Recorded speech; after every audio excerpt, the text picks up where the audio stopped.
Cricketer Asif शेखमाथि बलात्कारको आरोप। ललिता निवास प्रकरणका सबै आरोपित किन भए धरौटीमा रिहा, यो सम्बन्धी विशेष जानकारी आजको समाचारमा हेर्नुहोस्। एमाले अध्यक्ष केपी शर्मा ओलीले गरे यति ओम्नी र मिनबहादुरको बचाउ, ओलीको भनाई यति होल्डिङ्सलाई खेद्नेहरू दलाल पुँजीवादीहरू हुन्। सर्वोच्च अदालतको आदेश, घर घरमा संविधान बाँड्नु। 60 किलो सुन प्रकरणको पराकम्पन, विमानस्थल भन्सारका कर्मचारीहरू आन्दोलित। पेनडाउनदेखि निकासी पैठारी र यात्रु जाँचपास समेत बन्द गर्ने चेतावनी। राजस्वका कर्मचारीहरू पक्राउ परेपछि सुरु भयो आन्दोलन। प्रधानमन्त्रीको भनाई, निरङ्कुश राजतन्त्रका दलालहरूले लोकतान्त्रिक आन्दोलनका नेतामाथि खुकुरी हाने। राजनीतिक सहमतिको नाममा मुद्दा फिर्ता लिने कानुनको विपक्षमा कांग्रेस, एमाले र राष्ट्रिय स्वतन्त्र पार्टी। 3 दिनदेखि अशान्त सर्लाहीको मलङ्गवामा निकालियो सद्भाव र्याली, स्थिति शान्तिपूर्ण। चीन भ्रमणमा व्यावहारिक र नतिजामुखी योजना अगाडि बढाउन प्रधानमन्त्रीलाई विज्ञको सुझाव। काठमाडौँ तराई मधेस द्रुत मार्ग निर्माणको काम 26% सम्पन्न। 60 किलो सुन तस्करी प्रकरण, भीमाकान्त भण्डारीसँग सिआइबीले गर्यो सोधपुछ। एमाले अध्यक्ष ओलीको भनाई, ब्याङ्करले अझै पनि गरिबलाई ऋण प्रवाह गरेका छैनन्। भेदभाव र छुवाछुतलाई शून्य बनाउन बागलुङमा भोज भतेरमा छुट्टा छुट्टै भान्सा गरे कारबाही हुने। ब्रोकर कमिसन घटाउने बोर्डको तयारी, मार्जिन कारोबार गर्न पाउनुपर्ने ब्रोकरको माग। साताको पहिलो कारोबार दिन नेप्से बढ्यो। भारत र पाकिस्तानको खेलमा वर्षा बाधक, हिजकै अवस्थाबाट आज खेल सुचारू हुने। शिखर सम्मेलन सम्पन्न। युक्रेन किन G20 को संयुक्त घोषणा पत्रबाट निराश छ, यो सम्बन्धी जानकारी आजको समाचारमा हेर्नुहोस्। ग्रिकमा बाढीबाट मृत्यु हुनेको संख्या 10 पुग्यो। बङ्गलादेशमा चीनद्वारा निर्मित 172 किलोमिटर लामो रेलमार्ग सञ्चालनको तयारीमा। र स्वास्थ्य सम्बन्धी जानकारीमा आज तितो र टर्रो खानेकुरामा के हुन्छ, यस्ता खानेकुरा खानुका फाइदाहरू के छन्, यो सम्बन्धी जानकारी सहित देशविदेशका 35 महत्त्वपूर्ण खबर संक्षिप्त रूपमा लिएर आएका छौँ। हाम्रो भिडियो सामग्री अन्तिमसम्म हेर्नुहोला। शुभ प्रभात, इन्सा नेपाल न्युजमा यहाँहरू सम्पूर्णलाई हार्दिक स्वागत छ। म सुजन पौडेल। आज मिति 2080 साल भदौ महिनाको 25 गते सोमबार, इस्वी सम्वत 2023 सेप्टेम्बर 11 तारिक। आज द्वादशी तिथि। दर्शकवृन्द, सदाका दिन जस्तै आज पनि हामी देश दुनियाँको ताजा अनि महत्त्वपूर्ण खबर अपडेट सहित तपाईँमा उपस्थित भएका छौँ। तपाईँले हाम्रो न्युज बुलेटिन कहाँबाट हेर्दै हुनुहुन्छ, कृपया आफ्नो गाउँठाउँको नाम तलको कमेन्ट बक्समा लेखिदिनु होला। प्रस्तुत गरेको सामग्री मन परेको छ भने कृपया हाम्रो भिडियो सामग्रीमा एउटा लाइक अवश्य गरिदिनु होला। आउनुहोस् आजको समाचार सुरुवात गरौँ। ललिता निवास प्रकरणमा आरोपीहरू किन भए धरौटीमा रिहा, यो सम्बन्धी प्रसङ्गबाट। ललिता निवास जग्गा अनियमितता प्रकरणमा पक्राउ परेका सबै 18 जना आरोपितलाई जिल्ला अदालत काठमाडौँले छाड्न आदेश दियो। न्यायाधीश भोलानाथ ढकालको इजलासले जग्गा दैनिक केशव तुलाधरलाई सामान्य तारिखमा र अरू 17 जनालाई धरौटीमा छाड्न आदेश दिएको हो। जिल्ला अदालत काठमाडौँले भाटबाटेनी डिपार्टमेन्ट स्टोरका सञ्चालक मिनबहादुर गुरुङसँग सबैभन्दा बढी 2 करोड 46 लाख रुपियाँ धरौटीमा आएको थियो। अरू आरोपीसँग 1,10,000 देखि 15 लाख रुपियाँसम्म धरौटीमा आएको थियो। प्रहरीको केन्द्रीय अनुसन्धान ब्युरो सिआइबीको अनुसन्धान प्रतिवेदन अनुसार सरकारी वकिलको कार्यालयले मुलुकी ऐन 2020 कृत्य कागजको 1 र 2 को कसुरमा उनीहरू विरुद्ध मुद्दा चलाएको थियो। कृत्यको आरोप प्रमाणित हुँदा उनीहरूमाथि बढीमा 1 वर्षको सजाय हुन्थ्यो भने सरकारी कर्मचारीलाई अधिकतम 2 वर्षसम्म सजाय गर्न मिल्छ। न्यायाधीश ढकालको इजलासले मुलुकी फौजदारी कार्यविधि संहिता 2074 को दफा 67 अनुसार आरोपितलाई थुनामा राख्न नपर्ने आदेश दियो। उक्त दफामा 3 वर्षभन्दा बढी कैद सजाय हुने अनुसूची 1 र 2 का कसुरमा थुनामा राख्नुपर्ने उल्लेख छ। कृत्यको अभियोग स्थापित भए सरकारी कर्मचारीलाई सबैभन्दा बढी 2 वर्षसम्म मात्रै कैद सजाय हुने भएकाले जिल्ला अदालतले उनीहरूसँग धरौटी मागे पुग्ने आदेश दिएको हो। आदेशमा भनिएको छ, मुलुकी फौजदारी कार्यविधि संहिता 2074 को दफा 67 बमोजिम प्रतिवादीहरूलाई थुनामा पठाउन मिल्ने नदेखिँदा त्यसतर्फ विचार गरिरहनु परेन। प्रहरीले अधिकांश जग्गा दैनीलाई ठूलो बिगो कायम गरेर मुद्दा दायर गरेको थियो। जिल्ला अदालतले आरोपीहरू जोडिएको जग्गा रोक्का भइसकेको, उनीहरूमाथि विशेष अदालतमा भ्रष्टाचार मुद्दा चलिरहेको भन्दै उनीहरूको हैसियत अनुसार धरौटी माग्नुपर्ने आदेश गरेको हो। बिगोको आधारमा धरौटी माग्दा अधिकांशले बुझाउन नसकी थुनामै जाने परिस्थिति बन्ने भन्दै जिल्ला अदालतले कसुरदारको हैसियत अनुसार धरौटी तोक्ने आदेश दिएको हो। धरौटी वा जमानत माग्नुको अर्थ अदालतले खोजेको बखत निजको उपस्थिति पाउनु हो। ललिता निवास जग्गा प्रकरणमा मिनबहादुर गुरुङसँग 2 करोड 46 लाख लाख धरौटी माग गरियो। त्यस्तै विनोद प्रसाद गौतमसँग 15 लाख, कलाधर देउजासँग 15 लाख, बालकृष्ण श्रेष्ठसँग 7,50,000, रुद्र प्रसाद श्रेष्ठसँग 7,50,000, धमन कुमार कार्कीसँग 7,50,000, गोपाल कार्कीसँग 7,50,000, अरुण कुमार श्रेष्ठसँग 7,50,000, योगराज पौडेलसँग 7,50,000, नारायण राज मिश्रसँग 7,50,000, लोकहरी घिमिरेसँग 7,50,000, ध्रुव प्रसाद अर्यालसँग 3,30,000, शिवजी भट्टराईसँग 3,30,000, बाबुराजा महर्जनसँग 1,10,000, देवनारायण महर्जनसँग 1,10,000, सकलानन्द महर्जनसँग 1,10,000, सञ्जय महर्जनसँग 1,10,000 र केशव तुलाधरलाई साधारण तारेकमा छोडियो। प्रहरीले आरोपीहरूमाथि संगठित अपराधको आरोपमा समेत अनुसन्धान अगाडि बढाएको थियो र त्यही आधारमा आरोपीहरूलाई 60 दिनसम्म हिरासतमा राखेर अनुसन्धान गरिएको थियो। तर सरकारी वकिलको कार्यालयले आरोपीहरूमाथि कृत्यको अभियोगमा मात्रै मुद्दा चलायो। अदालतमा मुद्दा परेपछि आरोपितका कानुन व्यवसायीले संगठित अपराधको अभियोगमा अनुसन्धान गरेर कृत्यको अभियोगमा मात्रै मुद्दा चल्ने निर्णय भएको भन्दै त्यस्तो कामलाई गैर कानुनी अभियोजन भएको जिकिर गरेका थिए। उनीहरूले हदम्याद नभएको भन्दै मुद्दा नै खारेज हुनुपर्ने माग समेत गरेका थिए। तर अदालतले अनुसन्धान गरेकै विषयमा मुद्दा नचलाए पनि भइसकेको अनुसन्धानमा गैर कानुनी नमानिने सर्वोच्च अदालतको नजिर पेश गरेको छ। असल नियतबाट अनुसन्धान गर्दै जाँदा कसुर गरेको भन्ने देखिन नआएमा अदालतबाट म्याद थप गरी अनुसन्धान गरेको कार्य गैर कानुनी मान्न नमिल्ने 3 वर्षको नजिर उद्धृत गर्दै जिल्ला अदालतले भनेको छ। अहिले अन्तर्कालीन प्रयोजनका लागि पेश भएको अवस्था हुँदा प्रतिवादी तर्फका कानुन व्यवसायीले लिएको सो सम्बन्धी जिकिरसँग सहमत हुन सकिएन।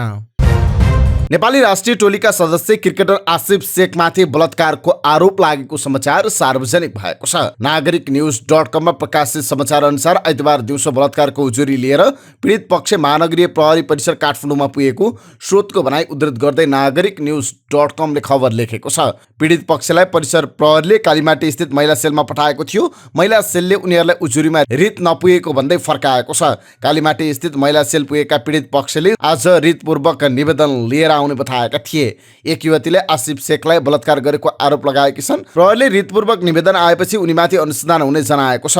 परिसरका प्रवक्ता एसपी कुमार ढुङ्गेलले आफूले पनि सो विषय हल्का जानकारी पाएको तर निवेदन दर्ता नभएको बताउनुभयो। उहाँले हिजो भन्नुभएको छ, आज दिउँसोतिर पीडितहरू आएको रिपोर्टिङ थियो तर पछि निवेदन दर्ता भएको रहेनछ।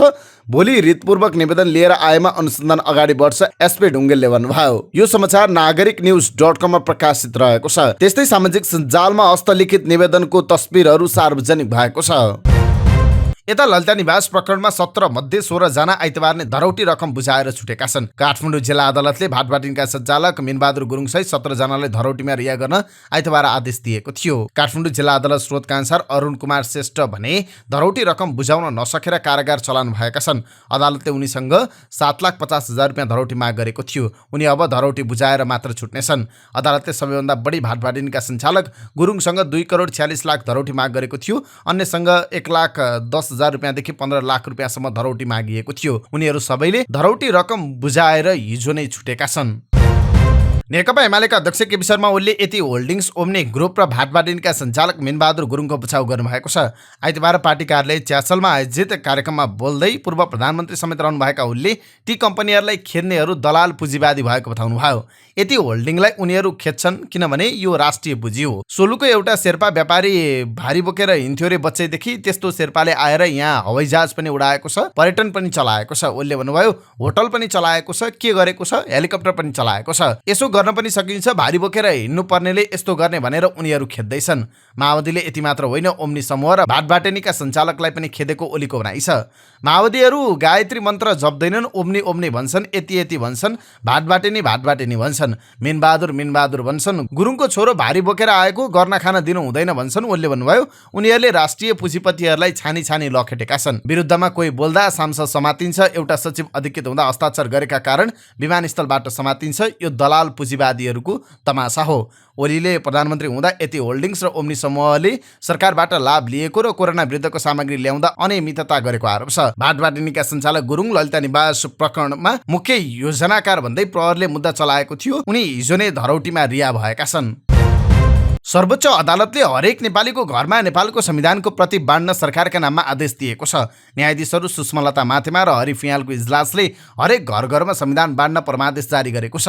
अधिवक्ता विकास भट्टराईले नेपाली जनताले आफ्ना प्रतिनिधि मार्फत बनाएको संविधान हरेक नेपालीको घरमा पुग्नुपर्ने भन्दै संविधानको प्रति वितरण गर्न माग गरी 2072 सालमा रेट निवेदन दायर गर्नुभएको थियो। त्यही निवेदनमाथि सुनवाईपछि सर्वोच्च अदालतले उहाँको माग बमोजिम आदेश जारी गरेको छ। यसैका संविधानहरू राजाको नाममा जारी भएका थिए। यो संविधान नेपाली जनताले नै बनाएर जारी गरेको हो। अधिवक्ता भट्टराईले भन्नुभयो, यो संविधानको प्रस्तावनामै नेपाली जनताले संविधान जारी गरेको भन्ने विषयवस्तु छ। अपनत्वका लागि पनि हरेक नेपालीको घरमा संविधान पुर्याउनुपर्छ भनेर रिट निवेदन लिएर गएको हुँ। अधिवक्ता भट्टराईले घर घरमा संविधान पुर्याउनुपर्छ भनेर माग राखी कानुन किताब व्यवस्था समितिलाई समेत मुद्दा हाल्नु भएको थियो। समितिले सरकारले अनुदान दिएमा घर घरमा संविधान बाँड्न सकिन्छ भनेर लिखित जवाब दिएको थियो। कानुन मन्त्रालय अन्तर्गतको समिति संविधान र कानुन प्रकाशित गरेर बिक्री गर्ने आधिकारिक निकाय समेत हो। समितिले अहिले नेपालको संविधान 130 रुपियाँमा वितरण गरेको छ। 2078 सालको जनगणना अनुसार नेपालमा 56,43,945 घरधुरी छन्। त्रिभुवन विमानस्थल भन्सार कार्यालयमा कार्यरत कर्मचारीहरूले आन्दोलन थालेका छन्। काम गर्ने मनोविज्ञान तथा वातावरण नभएको भन्दै भदौ 12 गते 137 कर्मचारीले सामूहिक सरुवामा आएका थिए। उक्त माग सुनवाई नभएको भन्दै कर्मचारीले विभिन्न 5 बुँदे माग राख्दै सङ्घर्ष सुरु गरेका छन्। हिजोदेखि घोषणा गरिएको 3 दिने सङ्घर्षका कार्यक्रम अन्तर्गत पेनडाउनदेखि निकासी पैठारी र यात्रु जाँचपास समेत बन्द गर्ने सम्मको छ। हिजो साङ्केतिक विरोध स्वरूप 3 घण्टा पेनडाउन गरिएको छ। पछिल्लो समयमा 60 किलो सुन बरामदको घटना पश्चात विभिन्न निकायबाट गरिएका अनुसन्धान तथा छानबिनको बहानामा विभिन्न निकायबाट आफूहरूलाई बिना कारण दुःख दिने तथा मानसिक रूपमा छतविच्छेद बनाएकाले कार्यालयमा रही कामकाज गर्न कठिनाई महसुस भएको उनीहरूको भनाइ छ। रासो असुलीको असल नियतले कानुन बमोजिम गरिएको नियमित कार्यालय अनुसन्धानको बहानामा तथा अनुसन्धानलाई नै विषयान्तर गर्ने गरी निर्दोष कर्मचारीलाई धरपकड गरिएको भन्दै यस्तो कार्य बन्द गर्नुपर्ने, कार्यालयमा भौतिक पूर्वाधार र आधुनिक प्रविधिको व्यवस्था गर्नुपर्ने, डर त्रास बिना उच्च मनोबलमा काम गर्ने वातावरण हुनुपर्ने, बिना प्रमाण पक्राउ पूर्जे अनुमति नलिई कर्मचारीले गिरफ्तार गर्ने, दुःख दिने, हैरानी दिने कार्य बन्द गर्नुपर्ने लगायतका माग राखेका छन्। सिआइबीबाटै सञ्चार माध्यमलाई उपलब्ध गराएको सूचना अनुसार घटनाका मुख्य योजनाकार, सुसँग संलग्न देखिएका व्यक्ति तथा अपराधमा प्रत्यक्ष संलग्नता भनिएका त्यस्ता पहुँचवाला व्यक्तिलाई निजको राजनीतिक संरक्षणका आधारमा अनुसन्धानलाई विषयान्तर गर्ने उद्देश्य राखी कर्मचारीलाई मात्र दुःख दिने कार्य अविलम्ब बन्द हुनुपर्छ भन्सार प्रशासक समक्ष प्रस्तुत कर्मचारीको मागपत्रमा भनिएको छ। अस्ति मात्र भन्सारका केही कर्मचारीहरू पक्राउ परेपछि उनीहरूले आफूहरूमाथि धरपकड भएको भन्दै आन्दोलनको घोषणा गरेका छन्। प्रधानमन्त्री समेत रहनुभएका नेकपा माओवादी केन्द्रका अध्यक्ष पुष्पकमल दाहाल प्रचण्डले निरङ्कुश राजतन्त्रका दलालहरूले लोकतान्त्रिक आन्दोलनका नेतामाथि खुकुरी प्रहार गरेको बताउनु भएको छ। सत्तारूढ नेपाली कङ्ग्रेसका सहमहामन्त्री महेन्द्र यादवमाथि गत भदौ 20 गते भ्रिकुटी मण्डपमा नुवाकोट घर भई बालाजु बस्दै आएका राजवादी अभियन्ता श्यामबहादुर सापकोटाले खुकुरी प्रहार गरेका थिए। उनले यादवमाथि खुकुरी प्रहार गरेपछि नेपाल हिन्दू राष्ट्र हुनुपर्ने, राजतन्त्र जिन्दाबाद जस्ता नारा लगाएका थिए। उक्त घटनाको प्रसङ्ग निकाल्दै प्रधानमन्त्री प्रचण्डले आइतबार हेटौँडामा समाजवादी केन्द्रले गरेको सन्देश सभामा भन्नुभयो, हामी कमजोर देखिएपछि कसरी प्रतिक्रान्तिकारीहरूको मनोबल उठ्दो रहेछ। 1-2 जना भए पनि गर्जन गरेर अस्ति काठमाडौँमा तपाईँहरूले देख्नुभयो खुकुरी हान्ने निरङ्कुश राजतन्त्रका दलालहरू भ्रष्टहरूले लोकतान्त्रिक आन्दोलनका नेतामाथि खुलेआम खुकुरी प्रहार गर्ने घटना सामान्य एउटा घटना मात्र होइन। यस्ता घटनाबाट सचेत हुनुपर्ने उहाँले बताउनुभयो। केही समय अगाडि समाजवादी मोर्चाले हलभित्र कार्यक्रम गरेर सन्देश प्रवाहको काम गरिरहेको उहाँको भनाइ छ। अब केही समयपछि लाखौँ जनता सडकमा उतार्ने पनि प्रधानमन्त्री दाहालले बताउनुभयो। केही समयपछि राष्ट्रियता, जनतन्त्र, जनजीविकाका विषयलाई लिएर लाखौँ जनतालाई सडकमा ल्याउनु छ। उहाँले भन्नुभयो, ती प्रतिक्रान्तिकारी र दक्षिणपन्थी निरङ्कुशतावादी तथा सामन्ती र दलालहरूको सातो जाने गरी जनताको तागत बढाउनुपर्छ। परिवर्तन ल्याएकाहरूलाई अहिले अपमानित गर्ने काम भइरहेको उहाँले बताउनुभयो। हामीलाई अपमानित गर्न खोज्ने, घेरा हाल्न खोज्ने, जनताको त्यत्रो त्याग र बलिदानबाट ल्याएको परिवर्तनलाई अपमानित गर्न खोज्ने प्रवृत्तिलाई परास्त गर्नुपर्छ प्रधानमन्त्री दाहालले भन्नुभयो। आफूहरू सुस्ताएको मौका छोपेर सामाजिक सञ्जालमा पनि हेर्नै नसकिने गरी भिडियो तथा कुराहरू लेखिने गरेको उहाँको भनाइ थियो। यता सर्लाहीमा आइतबार पनि तनावको स्थिति सिर्जना भएपछि प्रहरीले स्थितिलाई नियन्त्रणमा लिन हवाई फायर तथा असुर ग्यास प्रहार गर्नु पर्यो। गत शुक्रबारदेखि सर्लाही सदरमुकाम मलङ्गुवाको स्थिति तनावग्रस्त रहँदै आएकोमा आइतबार जिल्ला प्रशासन कार्यालय, जिल्ला प्रहरी कार्यालय, मलङ्गुवा नगरपालिका कार्यालय, स्थानीय राजनीतिक दल तथा राजनीतिक कर्मी र मानव अधिकार कर्मीहरूको समेतमा स्थिति सामान्य बनेको छ। जिल्ला प्रशासन कार्यालय सर्लाहीले शनिबार साँझदेखि आइतबार बिहानसम्म कर्फ्यू आदेश जारी गरेको र त्यसपछिको अवधिमा बुधबारसम्म कुनै पनि जुलुस प्रदर्शन गर्न नपाउने गरी निषेधाज्ञा जारी गरेको भए तापनि आइतबार शुक्रबार दिउँसो अवस्था तनावग्रस्त बनेको थियो। मलङ्गुवामा प्रदर्शनकारीहरू उग्र बनेपछि स्थितिलाई नियन्त्रणमा लिन प्रहरीले बल समेत प्रयोग गर्नुपरेको थियो।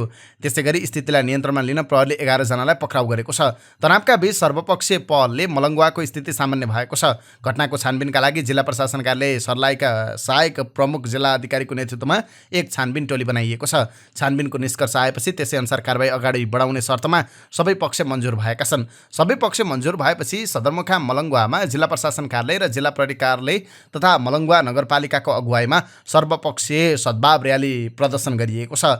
छानबिन समितिले 15 दिनको म्याद पाएको छ भने दिउँसो पक्राउ गरिएकाहरूलाई पनि रिहा गरिसकिएको सर्लाहीका प्रहरी प्रमुख एसपी नरेश राज सुवेदीले जानकारी दिनुभयो। सद्भाव र्यालीपछि मलङ्गुवाको स्थिति सामान्य भइसकेको एसपी सुवेदीको भनाइ छ। जिल्ला प्रशासन कार्यालय सर्लाहीले आइतबार बिहान जारी गरेको 4 दिनका लागि निषेधाज्ञा भने कायम रहेको छ। निषेधाज्ञाको विषयमा पुनः विचार गरिने सुरक्षा स्रोतको दाबी छ। ठूला दुई दल नेपाली कांग्रेस र नेकपा एमाले राजनीतिक सहमतिको नाममा मुद्दा फिर्ता लिन सक्ने कानून बनाउने प्रस्तावको विपक्षमा उभिएका छन्। प्रतिनिधि सभामा विचाराधीन केही नेपाल ऐन संशोधन गर्न बनेको विधेयक 2080 मा हिंसात्मक क्रियाकलाप सञ्चालन गरिरहेको राजनीतिक दल वा समूह शान्तिपूर्ण राजनीतिको मूलधारमा आए हिंसात्मक गतिविधिमा माफी हुने र जुनसुकै अदालतमा विचाराधीन मुद्दा पनि फिर्ता हुने उल्लेख छ। त्यस प्रस्तावित व्यवस्थालाई हटाउन एमाले र कांग्रेसका सांसदहरू एकमत देखिएका छन्। दुवै दलका सांसदहरूले संशोधन प्रस्ताव पनि दर्ता गरेका छन्। राष्ट्रिय स्वतन्त्र पार्टी, नेपाल मजदुर किसान पार्टी साथै केही स्वतन्त्र सांसदले पनि मुद्दा फिर्ता लिन सकिने प्रस्तावित व्यवस्था खारेज गर्नुपर्ने संशोधन हालेका छन्। प्रस्तावित विधेयकमा मुलुकी फौजदारी कार्यविधि संहिता 2074 को दफा 116 पछि 116 क थप्ने प्रस्ताव गरिएको छ। थपिएको प्रस्तावमा भनिएको छ, दफा 116 मा जुनसुकै कुरा लेखिएको भए पनि कुनै राजनीतिक दल वा समूहले मुलुकको राजनीतिक प्रणालीसँग असहमत रही हिंसात्मक क्रियाकलाप सञ्चालन गरिरहेकोमा त्यस्तो राजनीतिक दल वा समूह शान्तिपूर्ण राजनीतिको मूलधारमा आउन नेपालको संविधान र प्रचलित कानूनको अधीनमा रही शान्तिपूर्ण राजनीतिक क्रियाकलाप सञ्चालन गर्ने प्रतिबद्धता जनाई नेपाल सरकार र त्यस्तो राजनीतिक दल वा समूहबीच राजनीतिक प्रकृतिका सम्झौताको माध्यमबाट नेपाल सरकार बादी भई दायर भएका मुद्दा फिर्ता लिने गरी सहमति भएकोमा त्यस्तो सम्झौता बमोजिम त्यस्ता राजनीतिक दल वा समूहका नेता तथा कार्यकर्ताका विरुद्धमा नेपाल सरकार बादी भई चलाएका जुनसुकै मुद्दा जुनसुकै तहको अदालतमा विचाराधीन रहेको भए पनि फिर्ता लिन बाधा पर्ने छैन। विभिन्न समूह तथा दलहरूसँग भएका सहमति कानूनका लागि यो व्यवस्था गर्न खोजिएको सरकारको दाबी छ। तर सत्तारूढ कांग्रेसका नेताहरू यसको विपक्षमा छन्। कांग्रेसका सांसद प्रदीप पौडेल, अर्जुन सिंह केसी र मैना कार्कीले संशोधन दर्ता गर्नुभएको छ। सरकारको नेतृत्वकर्ता दल माओवादी केन्द्र यसमा मौन छ। उच्च राजनीतिक तहमा सहमति गर्नुपर्ने विषय भएकाले प्रस्तावित विधेयकको दफा 64 मा कुनै संशोधन नपरेको नेकपा माओवादी केन्द्रकी सचेतक रूपा सोशी चौधरीले बताउनुभयो। यता राष्ट्रिय स्वतन्त्र पार्टी पनि राजनीतिक सहमतिको नाममा मुद्दा फिर्ता लिने कानूनको विपक्षमा रहेको छ। नेपाली कांग्रेसका सभापति शेरबहादुर देउवाले आफ्नो राजनीतिक प्रेरणाको स्रोत बीपी कोइराला नै भएको बताउनु भएको छ। आइतबार केन्द्रीय कार्यालय सानेपामा बीपी साहित्य महोत्सव उद्घाटन गर्दै सभापति देउवाले बीपी बहुआयामिक व्यक्तित्व भएको बताउनुभयो।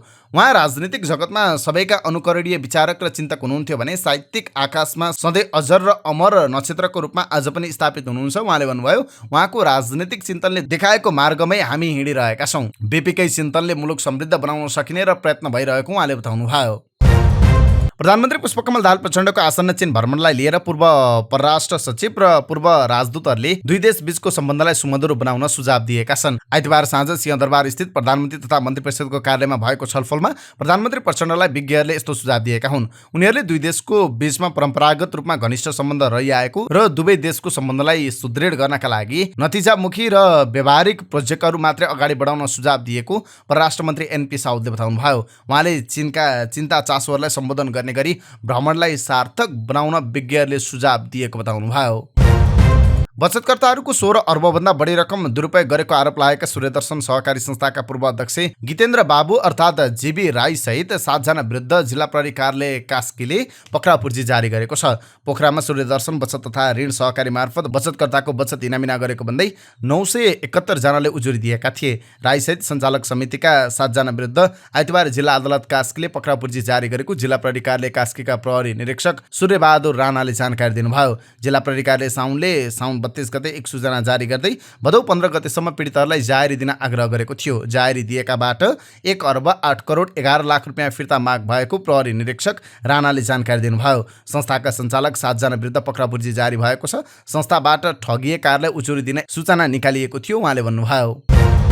बीपी साहित्य महोत्सव सुरु भएको छ। ललितपुर स्थित नेपाली कांग्रेसको पार्टी केन्द्रीय कार्यालयमा हिजोदेखि बीपी साहित्य महोत्सव सुरु भएको हो। महोत्सवको उद्घाटन पूर्व प्रधानमन्त्री तथा नेपाली कांग्रेसका सभापति शेरबहादुर देउवाले गर्नुभयो। कांग्रेस संस्थापक बीपी कोइरालाको 110औं जन्म जयन्तीको अवसरमा आयोजित साहित्य महोत्सवमा उहाँका साहित्यिक विषयमा चर्चा र छलफल भएको थियो। उहाँले दिनुभएको योगदानलाई युवा पुस्ता माझ बुझाउने कार्यक्रम छ। महोत्सवमा विभिन्न साहित्यिक स्रष्टा, कांग्रेस नेता, कार्यकर्ताको उल्लेख्य सहभागिता छ। साहित्य महोत्सव 3 दिनसम्म चल्नेछ। काठमाडौँ तराई मधेस द्रुत मार्ग निर्माणको काम 26% सकिएको छ। नेपाली सेनाले जिम्मा लिएको काठमाडौँ तराई मधेस द्रुत मार्ग सडक आयोजना निर्माणको कामको आर्थिक वर्ष 2079-80 को श्रावण मसान्तसम्मको भौतिक प्रगति 26.14% भएको जानकारी गराइएको छ। आइतबार नेपाली सेनाले पत्रकार सम्मेलन मार्फत सो सडक आयोजनाको कार्य प्रगति विवरण सार्वजनिक गरेको हो। आयोजनाको मोबिलाइजेसन सहित वित्तीय प्रगति भने 28.11% रहेको काठमाडौँ तराई मधेस द्रुत मार्ग सडक आयोजना प्रमुख कमल विक्रम शाहले जानकारी दिनुभयो। प्रहरीकै हतियार लुटपाट गर्ने 7 जना मोरङमा पक्राउ परेका छन्। मोरङ र सुनसरीको विभिन्न ठाउँमा हतियार देखाएर लुटपाट गर्ने गिरोहले 22 भदौमा प्रहरीकै हतियार लुटेपछि प्रहरीले 7 जनालाई पक्राउ गरेको छ। पक्राउ पर्नेमा सुनसरी दुहबी नगरपालिका 4 का 32 वर्षीय नसुद्दिन मिया, दुहबी 1 का मोहम्मद अलिम मुर्तुजा, मोरङ बुढीगङ्गा गाउँपालिका 4 का 40 वर्षीय रिजवान मिया, बुढीगङ्गा 5 के 21 वर्षीय मोहम्मद नजरुल मिया, 25 वर्षीय सिजाम आलम र भारत घर भई सुनसरी दुहबी नगरपालिका 6 बस्ने 40 वर्षीय मोहम्मद आलम रहेका छन्। अर्का एक बालक भएकाले प्रहरीले नाम खुलाएको छैन। उनीहरूले मोरङ र सुनसरीमा रातको समयमा यात्रा गर्नेहरूलाई हतियार देखाएर लुटपाट गर्ने गरेको प्रहरीमा उजुरी परेको थियो। सो समूहले लुटपाट गरेको भन्दै 5 भदौमै जिल्ला प्रहरी कार्यालय मोरङमा उजुरी परेको थियो। तर 22 भदौमा बुढीगङ्गा 4 पेठियामा यही समूहले प्रहरीमाथि आक्रमण गर्दै हतियार खोसेर लगेपछि चलाइएको कारबाहीमा 6 जना पक्राउ परेका हुन्। सादा पोसाकमा ड्युटीमा रहेका प्रहरी जवान विमन परियार र प्रेम चौधरीलाई त्यस दिन 4 जनाको समूहले आक्रमण गरी हतियार लुटेर लगेको थियो। छिमेकी मुलुकमा हुने आतंकवादी गतिविधिको असर नेपालसम्म आइपुग्न सक्नेमा आफूहरू सजग रहेको नेपाली सेनाले जनाएको छ। नेपाली सेनाको जङ्गी अड्डामा आइतबार आयोजित पत्रकार सम्मेलनमा बोल्दै सेनाको युद्ध कार्य निर्देशनालयका सहायक रथी प्रकाश देउजाले हालसम्म नेपालमा त्यति समस्या नदेखिए पनि छिमेकी मुलुकको प्रभाव देखिन सक्ने भएकाले सजग रहेको बताउनुभयो। हाम्रो राष्ट्रमा त्यति समस्या नभइसके पनि छिमेकी मुलुकहरूमा आतंकवादी गतिविधि भइरहेका छन्। कतै न कतै हामीमा पनि त्यसको असर पर्न नसक्ने होइन। उहाँले भन्नुभयो, यो अहिलेको मुलुकको एउटा सुरक्षा चुनौती हो। आतंकवादी गतिविधि बढ्न सक्नेमा सचेत र सजग छौं, त्यसैले विभिन्न अभ्यास पनि गरिरहेका छौं। उहाँले भन्नुभयो। 60 किलो सुन तस्करी प्रकरणमा नेपाल प्रहरीको केन्द्रीय अनुसन्धान ब्युरो सीआईबीले विध ल्याबका सञ्चालक भीमकान्त भण्डारीसँग सोधपुछ गरेको छ। 60 किलो सुन तस्करी प्रकरणमा पक्राउ परेका चिनिया मूलका बेल्जियन नागरिक दावा छेरिङसँग पटक पटक कुराकानी भएको देखिएपछि सीआईबीले उनीसँग सोधपुछ गरेको छ। प्रहरीले बोलाएपछि भण्डारी आइतबार सीआईबी गएका थिए। उनलाई सोधपुछ गरेर पठाइएको सीआईबी स्रोतले जनाएको छ। प्रहरीले फ्रान्स र सर्बिया पठाउने भन्दै ठगी गर्ने 3 जनालाई पक्राउ गरेको छ। काठमाडौँ उपत्यका अपराध अनुसन्धान कार्यालयले रोजगारीका लागि सर्बिया पठाइदिन्छु भन्दै ठगी गर्ने धादिङ स्थायी घर भई हाल भक्तपुर ठिमी बस्ने राजकुमार लामिछाने, फ्रान्स पठाइदिन्छु भने रकम ठगी गर्ने स्थायी ठेगाना वालिङ स्याङ्जाका वीरबहादुर गुरुङ, टर्की पठाउने नाममा ठगी गर्ने कैलाली लम्की चुवाका चित्रबहादुर मगरलाई पक्राउ गरेको छ। मगरले 2,50,000, गुरुङले 14 लाख र लामिछानेले 17 लाख रुपियाँ रकम ठगेको प्रहरी उपरीक्षक रविन्द्र रेग्मीले बताउनुभयो। मोरङ प्रहरीले चोरीको मोटरसाइकल सहित 1 जना युवकलाई पक्राउ गरेको छ। प्रहरीले सुनसरी देवानगञ्ज गाउँपालिका 1 बस्ने 23 वर्षीय सरोज कुमार मेहतालाई शुक्रबार विराटनगर महानगरपालिका 5 पुल्चोकबाट पक्राउ गरेको छ। मेहतालाई आइतबार प्रहरीले 1 थान होन्डा साइन मोटरसाइकल र मोटरसाइकल चोरीमा प्रयोग गर्ने औजार सहित सार्वजनिक गरेको छ। उनलाई कानुनी कारबाहीका लागि जिल्ला प्रहरी कार्यालय सुनसरी पठाइएको मोरङ प्रहरीले जनाएको छ। धनकुटामा 16 वर्षीय बालिकालाई बलात्कार गरेको आरोपमा 1 पुरुष पक्राउ परेका छन्। पाखरीबास नगरपालिका 8 बस्ने 67 वर्षीय रङ्गलाल तामाङ पक्राउ परेका हुन्। बालिकालाई गत आइतबार दिउँसो डर त्रास देखाई आफ्नो कोठामा लगेर जबरजस्ती करणी गरेको भन्दै जिल्ला प्रहरी कार्यालय धनकुटामा उजुरी परेको थियो। बालिकाको उजुरीका आधारमा उनलाई शनिबार दिउँसो पक्राउ गरिएको जिल्ला प्रहरी कार्यालय धनकुटाले जनाएको छ। घटनामा प्रहरीले थप अनुसन्धान गरिरहेको छ। नेपाली महिला क्रिकेट टिम मलेसियाको एयरपोर्टमा अल्पत्र परेको छ। स्वदेश फर्कन लागेको नेपाली महिला टिमको टिकटमा समस्या भएका कारण एयरपोर्टमा अल्पत्र परेको हो। मलेसियाको समयअनुसार बेलुकी 6 बजेको हिमालयन एयरलाइन्सको टिकट रहे पनि नेपाली टिम होटलको चेकआउट टाइममै निस्किएर छिट्टै विमानस्थल पुगेका थिए। तर उडान समयमा प्राविधिक कारणले भन्दै हिमालयन एयरलाइन्सले राति 3 बजेका लागि सारेको थियो, जसका कारण विमानस्थलमा पुगेका महिला क्रिकेटरले 12-13 घण्टा त्यहीँ बिताउनु परेको थियो। 12-13 घण्टा विमानस्थलमा अल्पत्र अवस्थामा रहने स्थिति आएपछि दुःख लागेको एक क्रिकेटरले मलेसियाबाट बताएकी छन्। नेपाल क्रिकेट सङ्घ क्यानले भने प्राविधिक गडबडीका कारण यो समस्या आएको बताएको छ। यता क्यानले खेलाडीलाई विमानस्थलमै बस्न र खानाको व्यवस्था मिलाइएको बताएको छ। नेकपा एमालेका अध्यक्ष तथा पूर्व प्रधानमन्त्री केपी शर्मा ओलीले बैंकरले गरिबका लागि ऋण प्रवाह नगरेकोमा असन्तुष्टि व्यक्त गर्नुभयो। ठूला पुँजीपतिहरूलाई खोजेर अर्बौं लगानी गर्ने बैंकरले अझै पनि गरिबलाई भने ऋण नदिएको अध्यक्ष ओलीको भनाइ थियो। उहाँले साना बैंक तथा वित्तीय संस्थाले बाख्रा पालन जस्ता व्यवसायका लागि दिएको लगानी पनि मुनाफा नभएपछि डुब्ने गरेको स्पष्ट पार्नुभयो। पार्टीको केन्द्रीय सहकारी तथा गरिबी निवारण विभागले आइतबार च्यासलमा आयोजना गरेको एक कार्यक्रममा बोल्दै अध्यक्ष ओलीले गरिबलाई पनि बैंकरले कुनै व्यवसाय गर्नका लागि सिड मनीको रूपमा ऋण प्रवाह गर्नुपर्ने बताउनुभयो। सहकारी संस्थाहरूसँग सरकारले पनि सहकार्य गरेर अगाडि बढाउनु पर्ने उहाँले बताउनुभयो। बागलुङको तामनखोला गाउँपालिकाले सामाजिक भेदभाव तथा छुवाछुतलाई शून्य बनाउने उद्देश्यले सामाजिक रूपमा हुने भोजभतेर एउटै हुनुपर्ने नीति बनाएको छ। गाउँपालिका प्रतिनिधि र सरकारी निकायका कर्मचारीले 2वटा भान्सा हुने भोज भतेरमा सहभागी नहुने र नागरिकलाई पनि सामाजिक रूपमा हुने त्यस्ता भोज भतेरलाई बहिष्कार गर्न गाउँपालिकाले आग्रह गरेको छ। जिल्लाका सहर बजारदेखि गाउँसम्मका अधिकांश स्थानमा जातीय छुवाछुत र विभेद हुँदै आएकाले यसको अन्त्य गर्न अब सबै भोज भतेरमा एउटै भान्सा प्रयोग गर्ने निर्णय गरिएको गाउँपालिकाका अध्यक्ष जोकलाल बुढा मगरले जानकारी दिनुभयो। उहाँले समाजमा कोही पनि नागरिकले छुवाछुत र विभेद भोग्न नपरोस् भन्ने उद्देश्यले गाउँपालिका बैठकबाट सामाजिक रूपमा हुने भोज भतेरको भान्सा एउटै बनाउनु पर्ने निर्णय गरिएको बताउनुभयो। त्रिभुवन विश्वविद्यालय चिकित्सा शास्त्र अध्ययन संस्थानबाट अवकाश पाउनुभएका वरिष्ठ मुटु शल्य चिकित्सक प्राध्यापक डाक्टर भगवान कोइराला चिकित्सा विज्ञान स्वास्थ्य प्रतिष्ठानमा आबद्ध हुनुभएको छ। अबदेखि उहाँले न्याम्समा भिजिटिङ प्रोफेसरको रूपमा शैक्षिक कार्यक्रम र वीर अस्पतालबाट मुटु उपचार सेवा प्रदान गर्नुहुनेछ। वीर नेपालको ऐतिहासिक अस्पताल हो। नेपालमा मुटु सेवाको जग वीरबाट सुरु भएको थियो। वीरबाट मुटु सेवा विस्तारित र व्यवस्थित हुन सक्यो भने गरिब विपन्न वर्गले राम्रो सेवा पाउँछन् भन्ने हिसाबले गत हप्तादेखि नै म आबद्ध भएको छु, डाक्टर कोइरालाले भन्नुभयो। डाक्टर कोइराला पछिल्लो समय मनमोहन कार्डियो थोरासिक भास्कुलर तथा ट्रान्सप्लान्ट सेन्टरबाट सेवा दिनुभएको थियो। उमेर हदका कारण उहाँ सोही संस्थाबाट गत साउनमा अवकाश पाउनु भएको थियो। डाक्टर कोइरालाले वीरमा 2 दिन ओपीडी र 2 दिन शल्यक्रिया गर्ने योजना रहेको छ। डाक्टर कोइराला पछिल्लो समय गैर नाफामूलक रूपमा Kathmandu institute of child health परियोजना सञ्चालन गर्ने योजनामा लाग्नु भएको छ। यसअघि अनपब्लिस भएको Facebook page routine of Nepal बन्द पुनः सुचारू हुने भएको छ। रुटिन अफ नेपाल बन्दमा कार्यरत एक कर्मचारीका अनुसार केही समयपछि सो पेज पुनः सुचारू गर्ने योजनामा पेज सञ्चालक छन्। अहिले टिकटकमा कन्टेन्टहरू प्रसारण गरिरहेका छौँ। बाहिर हल्ला चले जस्तो रुटिन अफ नेपाल बन्द बन्दै हुन लागेको होइन। संस्थामा कार्यरत ती कर्मचारीले अर्थ सरकारसँग भनेका छन् केही समय पेज अनपब्लिस भए पनि पुनः पेजलाई सुचारू गराउने योजनामा कम्पनी छ। सक्कली पेजलाई सञ्चालक भिक्टर पौडेलले अनपब्लिस गरेपछि अहिले सोही नामका नक्कली पेजहरू छ्यापछ्याप्ती खुलिरहेका छन्। केही समय अगाडि बालेनको पुत्री लाभको खबरको विषयलाई लिएर आलोचना भएपछि सञ्चालक पौडेलले सो पेज नै अनपब्लिस गरेका थिए। मुस्लिम आयोगले सर्लाहीको मलङ्गवा घटनाप्रति चासो देखाएको छ। आयोगले आइतबार विज्ञप्ति जारी गर्दै केही उशृङ्खल व्यक्तिहरूले मुस्लिम समुदाय र समुदायका धार्मिक धरोहरप्रति आक्रमण गरी अशान्ति फैलाउन खोजेको भन्दै आयोगले गम्भीर चासो प्रकट गरेको छ। मध्य प्रदेशका धनुषा महोत्तरी पर्सा र सर्लाहीमा केही समूहले सामाजिक सद्भाव बिथोल्ने प्रयास गरिरहेको भन्दै आयोगका अध्यक्ष समय मिया अन्सारले प्रहरी महानिरीक्षक सहित स्थानीय प्रशासनका अधिकारीहरूलाई शान्ति सुरक्षाको व्यवस्था मिलाउन आग्रह गरेको छ। यसैबीच आयोगका तर्फबाट शाखा अधिकृत विमल भूषालद्वारा जारी विज्ञप्तिमा भनिएको छ धार्मिक सहिष्णुता खलबलाई समाजमा अशान्ति सिर्जना गर्ने व्यक्तिहरूको पहिचान गरी कानुनी कारबाहीको दायरामा ल्याई समाजमा शान्ति र अमन चयन कायम गर्न नेपाल सरकारको गम्भीर ध्यानकर्षण गराइन्छ। आयोगले समाजमा शान्ति र अमन चयन कायम गरी सबै धर्म समुदायले धर्म र आस्थाप्रति सम्मान व्यक्त गर्न र धार्मिक सहिष्णुता बचाइराख्न अपिल गरेको छ। महिला उद्यमीहरूले महिलाद्वारा उत्पादित सामग्रीको प्रबन्धनका लागि सरकारले सबै प्रदेशमा स्थायी रूपमा किनमेल गर्न सक्ने वातावरण सिर्जना गर्नुपर्ने माग गरेका छन्। कोभिड महामारीपछि पछिल्लो पटक भएको महिला उद्यमी मेलामा नेपालमा नै उत्पादित सामग्रीहरू प्रदर्शनमा बसेका महिला उद्यमीहरूले सरकारसँग उत्पादित सामग्री मेलामा मात्रै बेच्न सक्ने नभई कुनै पनि बेला बेच्न सक्ने वातावरण सिर्जना गरिदिन माग गरेका छन्। उनीहरूले महिलाले उत्पादन गरेका सामग्रीलाई बजारीकरण गर्न सरकारले मुख्य भूमिका खेल्नुपर्नेमा जोड दिएका छन्। उनीहरूले मेला चिन्जानका लागि र महिलाहरूले उत्पादन सामग्री कस्ता छन् भन्ने थाहा पाउनका लागि महत्त्वपूर्ण साबित भएको बताएका छन्।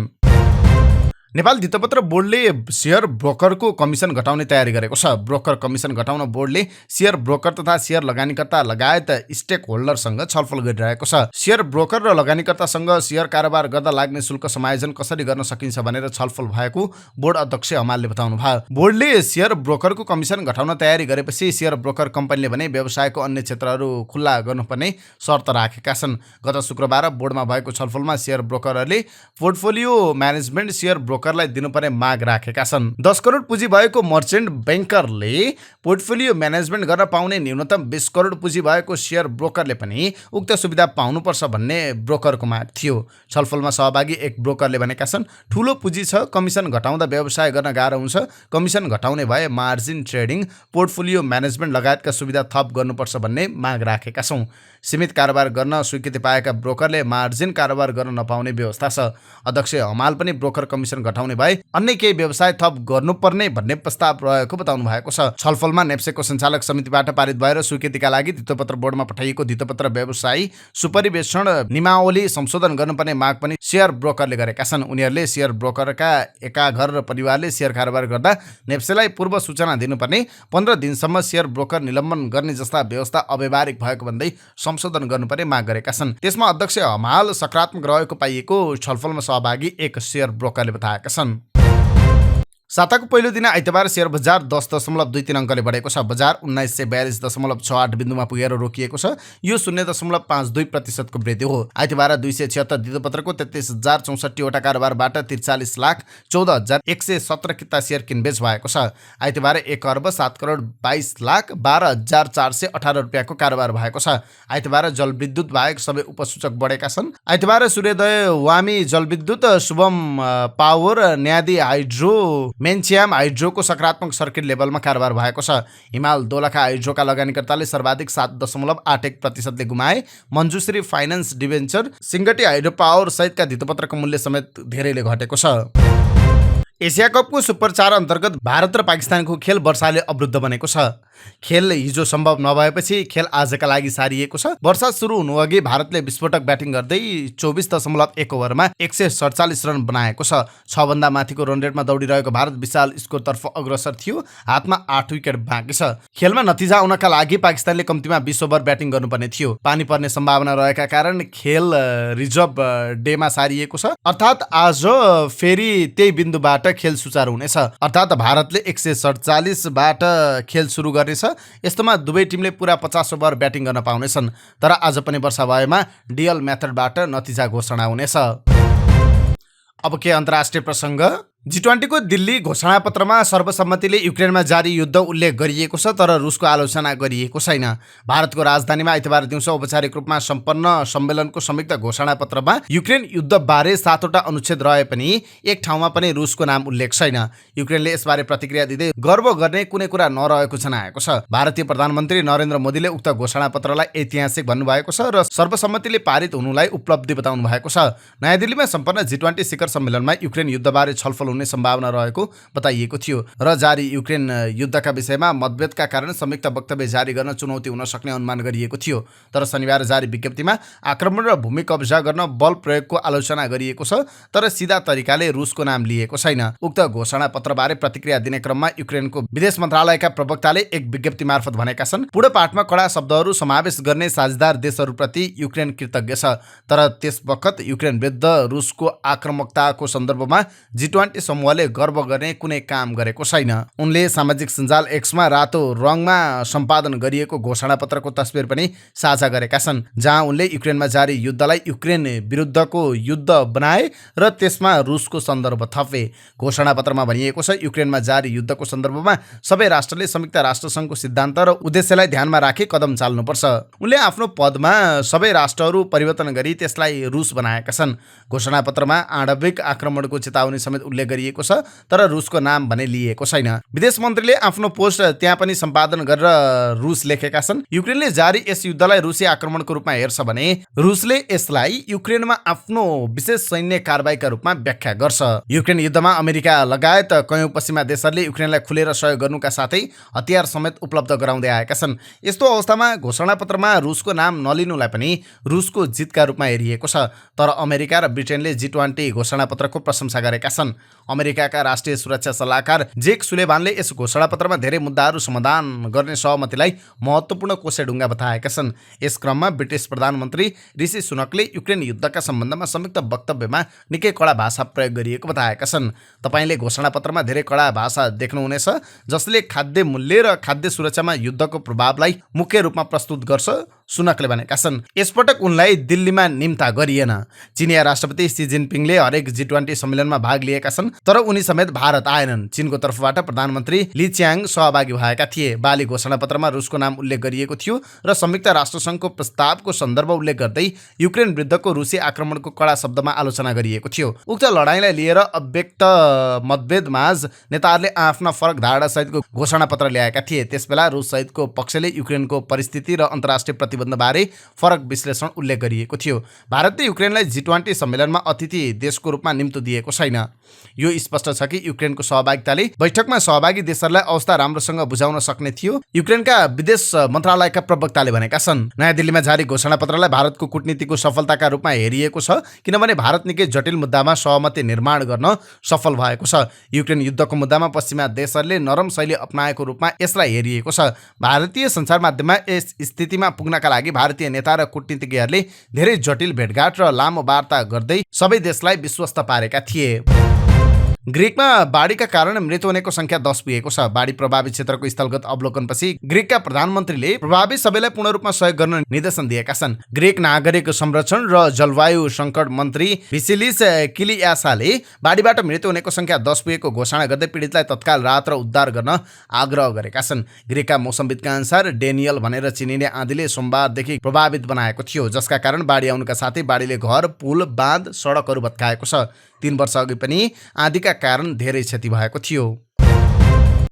चीनको हाङझाउ सहरमा आयोजना हुने 19औं एसियाडको 15औं दिनको काउन्टडाउनसँगै गत शुक्रबारबाट टर्च र्याली यात्रा सुरु भइसकेको छ। चीनको पूर्वी क्षेत्र जेजियाङ प्रान्तस्थित हाङझाउ सहरबाट उक्त टर्च र्याली सुरु भएको हो। एसियाडको आयोजकको अनुसार 11 सहरमा पुगेर उक्त टर्च र्याली हाङझाउमा नै आउनेछ। सोटोले आगामी सेप्टेम्बर 20 मा टर्च र्याली लिएर उद्घाटन हुने स्थान हाङझाउ आइपुग्नेछ। एसियाडमा काँस्य विजेता बक्सर दीपक मर्जनले पनि सो टर्च बालेका छन्। इजिप्टका राष्ट्रपति अब्देल फताह अल सिसीले अफ्रिकन युनियनलाई G20 को समूहमा पूर्ण सदस्यको रूपमा समावेश गर्नु स्वागत योग्य भएको बताएका छन्।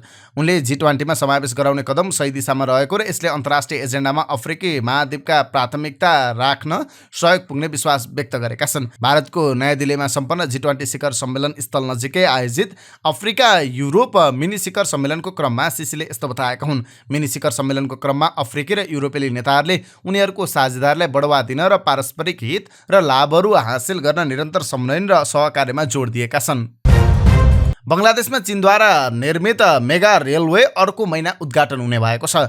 चीनद्वारा निर्मित यात्रुवाहक डिब्बा सहितको रेलवे सेवा नवनिर्मित रेल लाइनमा सञ्चालन गरी परीक्षण गरिएको छ। Belt and road initiative BRI अन्तर्गतको 172 किलोमिटर लामो रेलमार्ग चाइना रेलवे ग्रुप लिमिटेडले निर्माण गरेको हो। यसमा एक्सपोर्ट इम्पोर्ट बैंक चाइनाको लगानी छ। रेलमा बङ्गलादेशका रेल मन्त्री नुरुल इस्माल सुजन, वरिष्ठ अधिकारी, सांसद र पत्रकारहरू सवार थिए। बङ्गलादेश र चीन बीचको आर्थिक सम्बन्ध राम्रो रहेको र भविष्यमा अझै सहयोग हुने अपेक्षा गरिएको बङ्गाली सांसद फैजुल्लामान शिखरले बताएका छन्। उनले बङ्गलादेशका लागि यो क्षण ऐतिहासिक भएको भन्दै विगतका सपना अहिले पूरा भएको बताएका छन्। त्यस्तै 5.5 वर्षपछिको मेहनतबाट आयोजना सफल भएकोमा रेल लिङ्क परियोजनाका परियोजना निर्देशक सी युयानले खुसी व्यक्त गरेका छन्। उनले आइतबार रेलमार्ग परीक्षण गरेको र अर्को महिनाबाट उद्घाटन हुने बताएका छन्। आइतबार 600 यात्रु बोकेर रेल गन्तव्यमा पुगेको थियो। 172 किलोमिटर पार गर्न करिब 2 घण्टा लाग्ने बताइएको छ। रेल सञ्चालनपछि बङ्गलादेशको आर्थिक विकासलाई बढावा दिने विश्वास उनीहरूको छ। बङ्गलादेशको राष्ट्रिय क्रिकेट टोलीका अलराउन्डर हुन् मेहराब होसेन जुनियर। उनले बङ्गलादेशका लागि टेस्ट, एकदिवसीय र T20 अन्तर्राष्ट्रिय गरी तीनवटै ढाँचाको क्रिकेट खेलेका थिए। उनी सन् 2006 मा बङ्गलादेशको राष्ट्रिय टिममा डेब्यु गरेका थिए। उनले बङ्गलादेशका लागि सन् 2009 को अगस्त 18 मा अन्तिम खेल खेलेका थिए। एक हिसाबले उनको अन्तर्राष्ट्रिय खेल जीवन 3 वर्षभन्दा लामो रहेन। अन्तर्राष्ट्रिय प्रतियोगिताबाट टाढिएपछि उनले केही समय घरेलु क्रिकेट खेलेका थिए। सक्रिय खेल जीवनबाट टाढिएपछि उनी क्यानाडा पुगेका थिए। शुक्रबार उनी औपचारिक औपचारिक रूपमा क्यानाडाको रोयल क्यानेडियन मोन्टेड पुलिसमा आबद्ध भएका छन्। आफ्नो समयमा चर्चित बायाँ हाते ब्याट्सम्यान 36 वर्षीय मेहराब जुनियरलाई शुक्रबार क्यानाडाको नियागा क्षेत्रीय प्रहरी मुख्यालयमा प्रहरी अधिकृतको ब्याज प्रदान गरिएको छ। उनले क्यानाडामा कन्स्टेबल पदबाट प्रहरीको जागिर सुरु गरेको समाचारमा जनाइएको छ। अब आजका लागि स्वास्थ्य सम्बन्धी जानकारीमा आज हामीले तितो टर्रो खानेकुरा स्वास्थ्यका लागि लाभदायक छ कि हानिकारक यो सम्बन्धी जानकारी लिएर आएका छौँ। हामी गुलियो, नुनिलो र मसालेदार खानेकुरा हरेक दिन खान्छौँ, तर तितो र टर्रो खानेकुरा हामीलाई खास मन पर्दैन र दैनिक खानामा समावेश गर्दैनौँ। हामीलाई मिठो लाग्ने खानेकुराको सूची तयार गर्ने हो भने सबैभन्दा मिठो क्रमबाट नमिठो खानेकुरा आउँछ: गुलियो, नुनिलो, पिरो, अमिलो, तितो र टर्रो। अब मिठोको यो सूचीलाई ठिक पछाडिबाट राखियो भने ती खानेकुरा स्वास्थ्यका लागि प्राथमिकतामा पर्न जान्छन्। क्रमशः टर्रो, तितो, अमिलो फाइदाजनक मानिन्छ। गुलियो खानेकुरा स्वास्थ्यका लागि कम प्राथमिकतामा पर्छ। सन्तुलित खानाका लागि हामीलाई टर्रो, तितो, अमिलो, पिरो, गुलियो सबै किसिमको स्वाद आवश्यक हुन्छ। हामी जति गुलियो, नुनिलो खानेकुरा खान्छौँ त्यति तितो, टर्रो खानेकुरा खाँदैनौँ, तर गुलियो, नुनिलो खानेकुरासँगै तितो र टर्रो खानेकुरा पनि दैनिक खानुपर्छ। यति नै मात्रामा खाने भनेर अनुसन्धान त भएको छैन। काँचो केराको तरकारी अचार खाने गर्दै आएका छौँ, त्यसरी नै खान सकिन्छ। काँचो खानेकुरा प्राय टर्रो स्वादको हुन्छ। काँचो फलफुल र तरकारीमा प्रशस्त भिटामिन, खनिज, एन्टिअक्सिडेन्ट पकाइएको खानेकुराको तुलनामा बढी हुन्छ। दैनिक भोजनमा फलफुल र सागसब्जी जस्ता धेरैभन्दा धेरै काँचा खानेकुरा मिसाएर खाने बानीले पाचन प्रणालीलाई फाइदा पुग्छ। तितो खानेकुराले शरीरबाट विषाक्त पदार्थहरू हटाउँछ। तितो खानामा धेरै एमिनो एसिड, भिटामिन र मिनरल्स हुन्छ, जसले दिमागलाई ताजा बनाउँछ। तितो खानेकुराले तन्तुबाट विषाक्त पदार्थ निकालेर पेटलाई राहत दिन्छ। तितो खानेकुराको सेवनले रोग प्रतिरोधात्मक क्षमता बढाउन मद्दत गर्छ, साथै पाचन प्रणालीलाई स्वस्थ राख्न र मधुमेह, एनिमिया जस्ता गम्भीर रोगहरूबाट छुटकारा दिलाउन मद्दत गर्छ। अब तितो टर्रो खानेकुरा खानुका फाइदाहरू। तितो खानेकुराले रगतमा चिनीको मात्रा नियन्त्रण गर्न मद्दत गर्छ। विशेष गरी करेला, मेथी जस्ता तितो खानेकुराले रगतमा चिनी नियन्त्रण गर्न मद्दत गर्छ। यी खानेकुराले इन्सुलिन छोड्न, राम्रो ग्लुकोज नियन्त्रण बढाउन मद्दत गर्छ। तितो टर्रो खानेकुरामा एन्टिअक्सिडेन्ट गुण हुन्छ, जुन छालाका लागि निकै फाइदाजनक हुन्छ। यसले हृदय रोग र मधुमेह जस्ता रोगहरूको जोखिम कम गर्न मद्दत गर्छ। यसले क्यान्सरको जोखिम निम्त्याउने फ्री रेडिकल्सहरूसँग पनि लड्छ। यस्ता खानेकुरामा फाइबरको राम्रो मात्रा हुन्छ। फाइबर पेटका लागि निकै लाभदायक हुन्छ। यसले भोकलाई पनि नियन्त्रण गर्छ। यो तौल घटाउनमा पनि उपयोगी हुन्छ। रोग प्रतिरोधात्मक क्षमता बढाउँछ। चिसो र ज्वरो जस्ता भाइरल सङ्क्रमणबाट बचाउँछ। राम्रो स्वास्थ्यका लागि रोग प्रतिरोधात्मक क्षमता राम्रो हुनुपर्छ। यस्ता खानेकुरा खानु स्वास्थ्यका लागि लाभदायक छ, त्यसैले फाइदा गर्छ भनेर एकैपटक धेरै मात्रामा तितो टर्रो खानेकुरा खानु हुँदैन। यिनै समाचार सामग्री सहित हामी समाचारको अन्त्यमा आइपुगेका छौँ। प्रस्तुत गरेको समाचार सामग्रीमा तपाईँको केही टिका टिप्पणी भए तलको कमेन्ट बक्समा लेखिदिनु होला। दैनिक रूपमा सत्य अनि तथ्य खबर अपडेटका लागि हाम्रो यस युट्युब च्यानललाई सब्स्क्राइब गर्न नबिर्सिनु होला। दिनभरको न्युज अपडेट बेलुकी 6 बजे हाम्रो यस युट्युब च्यानलमा हेर्न सक्नुहुन्छ। जहाँ जाँदै प्रस्तुत गरेको सामग्री मन परेको छ भने कृपया हाम्रो भिडियो सामग्रीमा एउटा लाइक अवश्य गरिदिनु होला। तपाईँको बाँकी पल सुखद रहोस्।